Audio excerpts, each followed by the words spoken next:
You've heard the stories. Your tita in Hong Kong, your Kapitbahe's sister, who's been there for 8 years, your cousin who just left last month, all sending money home every payday. The salary is real. As of September 30th, 2025, the Hong Kong government raised the minimum allowable wage for foreign domestic helpers to 5,100 Hong Kong dollars per month. That's roughly 36,000 pesos in your bank account every month, plus a mandatory food allowance of 1,236 Hong Kong dollars, about 8,700 pesos more, if your employer doesn't provide free meals, plus free accommodation. By law, you live in the employer's home. No rent, no utilities, no transportation to work, plus mandatory medical insurance, plus paid annual leave, plus a return ticket home at the end of every contract.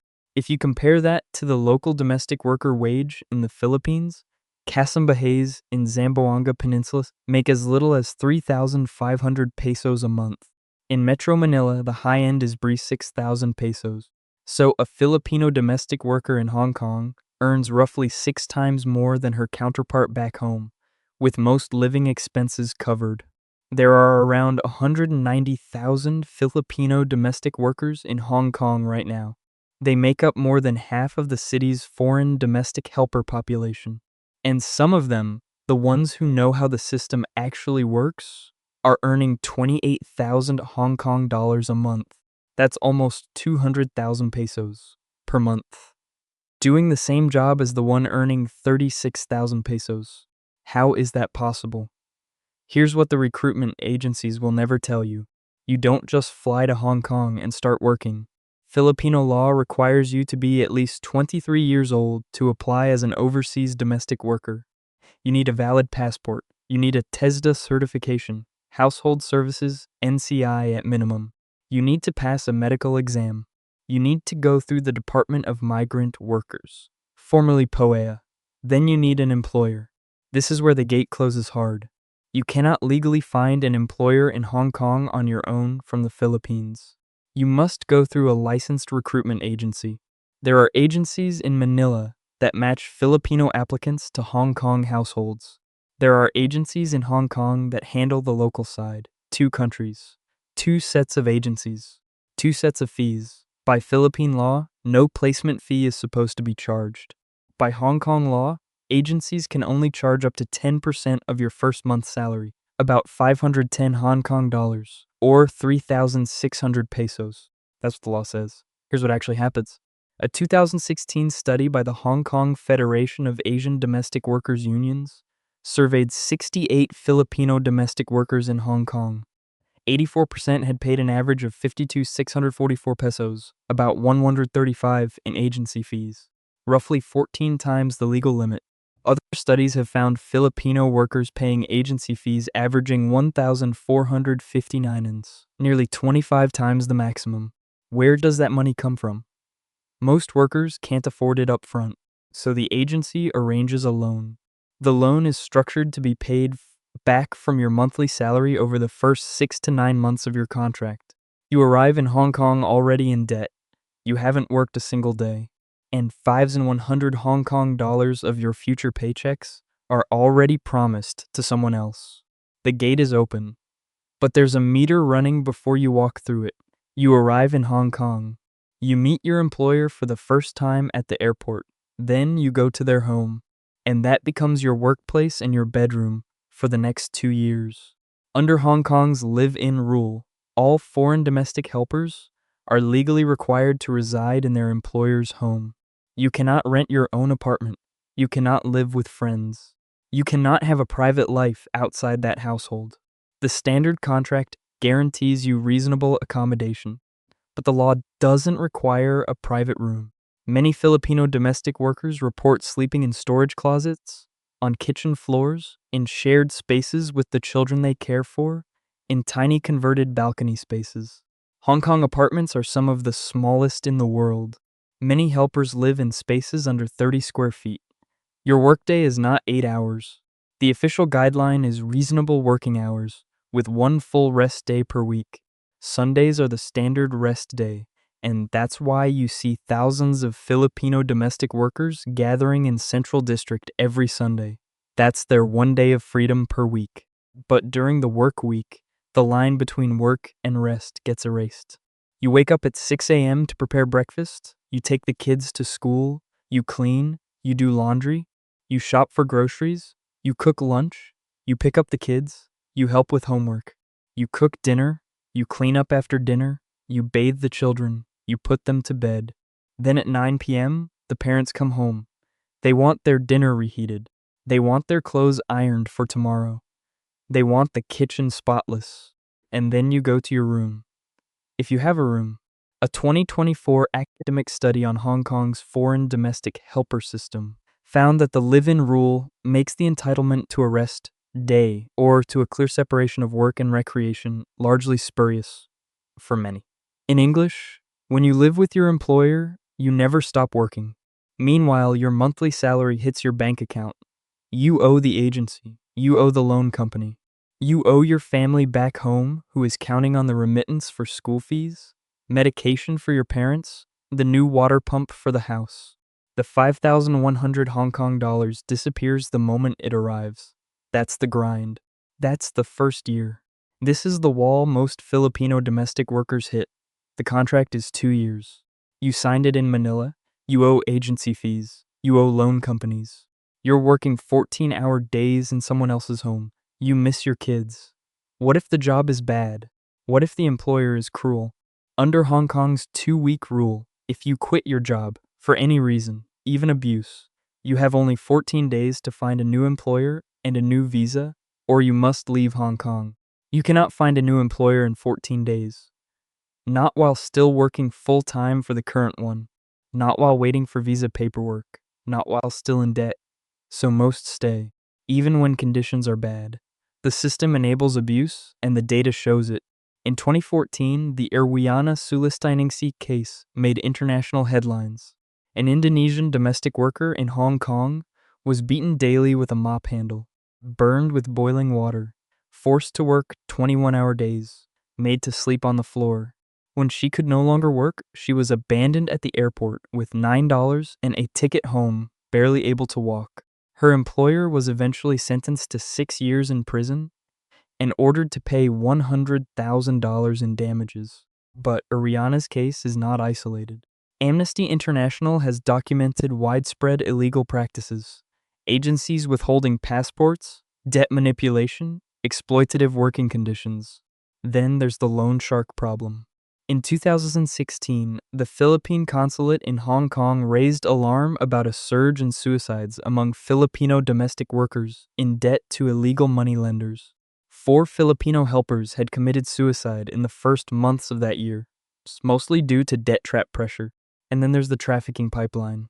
A 2017 investigation, the South China Morning Post documented Hong Kong as a major hub for the trafficking of Filipino domestic workers to Russia, Brazil, and Turkey for bogus jobs. Workers paid 43,000 Hong Kong dollars in fees, including 12% annual interest, to agencies promising better salaries abroad. They ended up trapped in foreign countries on fake visas. Some haven't seen their families in over 5 years. These are not random tragedies. This is what the system produces when 190,000 people are bound by the live-in rule, the 2-week rule, and a debt structure that traps them in place. This is the wall. Most Filipino domestic workers in Hong Kong walk along it for the entire 2-year contract. Some never get past it. But here's what nobody talks about in the recruitment brochures. The ones who do break through? The ones who eventually make through 200,000 pesos a month. They figured something out. The first thing they figured out, location matters. The legal minimum is 5,100 Hong Kong dollars, but average market salaries are higher. According to a 2025 Helper Choice survey of 1,549 job postings, the average monthly salary in Hong Kong is 5,722 Hong Kong dollars, a 7.9% increase from 2024. But that average hides a bigger story. In the new territories, the average monthly wage is 5,886 Hong Kong dollars. On Hong Kong Island, it's 5,807 Hong Kong dollars. In Kowloon, it's 5,158 Hong Kong dollars. The difference between Kowloon and the new territories is over 700 Hong Kong dollars per month. That's 5,000 pesos a month in your pocket, just by working in a different district. The second thing they figured out, experience compounds. A first contract Filipino helper with no experience gets paid at or near the minimum. A helper with 5 years of experience, references from a previous employer, English fluency, and specialized skills like infant care or elderly care can negotiate 7,000 to 8,000 Hong Kong dollars per month. The third thing they figured out, niche skills pay more. Employers with specific needs, newborn babies, elderly with dementia, multiple children, working parents who travel, will pay premium wages for helpers who can handle those specific situations. A Filipino helper with nursing background, special education training, or certified childcare credentials can command 10,000 to 15,000 Hong Kong dollars per month. That's 15,000 Hong Kong dollars. That's roughly per 105,000 pesos per month, 3 times the minimum wage. And then there's the highest tier, the elite helpers. These are Filipino domestic workers who have worked for high-income or expat households for many years, often holding nursing degrees or teaching credentials from the Philippines. They've earned trust. They've handled multiple generations of the same family. They get treated like household managers, not maids. These workers earn between 20,000 and 28,000 Hong Kong dollars per month. That's between 140,000 and 200,000 pesos. Same job title on paper, 6 times the income. The system is tiered. Most Filipino domestic workers don't know the tiers exist until years into their career. So who actually reaches the top tier? Not most. The honest reality is that the vast majority of Filipino domestic workers in Hong Kong stay at or near the minimum wage for their entire careers. They renew their contract every 2 years with the same employer or a similar one. The salary inches up slightly with each renewal. They pay off the agency debt over the first contract. They start saving on the second. They send money home for school fees, for medical emergencies, for siblings' weddings. After 10 years, they've built a small house in their province. After 15 years, they've put a child through college. After 20 years, they retire and go home. The ones who reach 15,000 to 28,000 Hong Kong dollars, the 100,000 to 200,000 pesos tier, have specific advantages most don't. English fluency at a level employers consider native or near native. This alone qualifies them to be hired by international expat families who pay premium wages because they want their children to learn English from their helper. Specialized education credentials brought from the Philippines. Many top-tier helpers were registered nurses, teachers, or trained caregivers before they came to Hong Kong. They are doing high-skill work for domestic worker wages. But at the top of the domestic worker pay scale, long-term employer relationships. The helpers earning the most have often been with the same family for 10 to 20 years. They watched the children grow up. They were trusted with the elderly grandparents. They became indispensable. Access to side income. On their Sunday rest day, top-tier helpers offer English tutoring, weekend caregiving, weekend cleaning for second households. A helper who earns HK $15,000 from her main employer can earn another 3,000 to 5,000 Hong Kong dollars from side work, bringing her total monthly income above 18,000 Hong Kong dollars even before bonus payments. Geographic positioning. Helpers in the new territories with multiple high-income families nearby have better side hustle markets than helpers stuck in remote Lantau or distant Kowloon districts. The ceiling is real.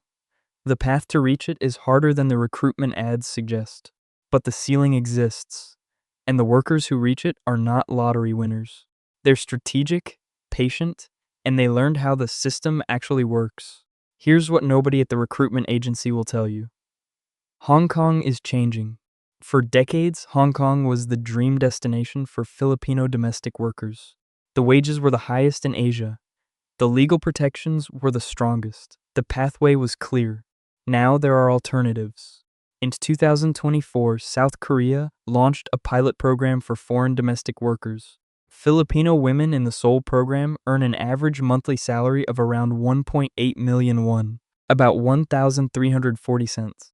Workers willing to put in up to 52 hours per week can earn as much as $1,700. Compare that to Hong Kong's minimum of $662. South Korea pays roughly double. The Korea program is small for now, only about 100 workers in the pilot, but the implication is huge. If Korea scales the program, Hong Kong loses its competitive position for Filipino helpers. And then there's mainland China. China officially bans the hiring of foreign nationals for private domestic service.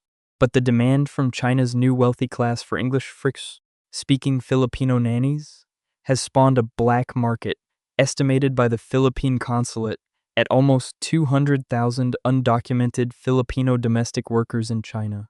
They earn significantly more than Hong Kong rates, but they have no legal protection, no visa security, no recourse if their employer abuses them.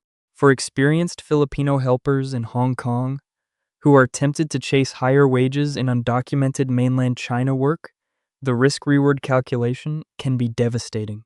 Workers trafficked to Russia, Brazil, and Turkey have ended up trapped, jobless, and indebted. Meanwhile, Hong Kong itself is changing. The economy is slowing. Property prices have softened. Expat families that used to pay premium wages are leaving. Local employers are squeezing budgets. The competition for the top-tier 200,000 pesos jobs is intensifying just as the supply of those jobs is shrinking. So here's the real question. You might pay 52,000 pesos in illegal agency fees to get to Hong Kong.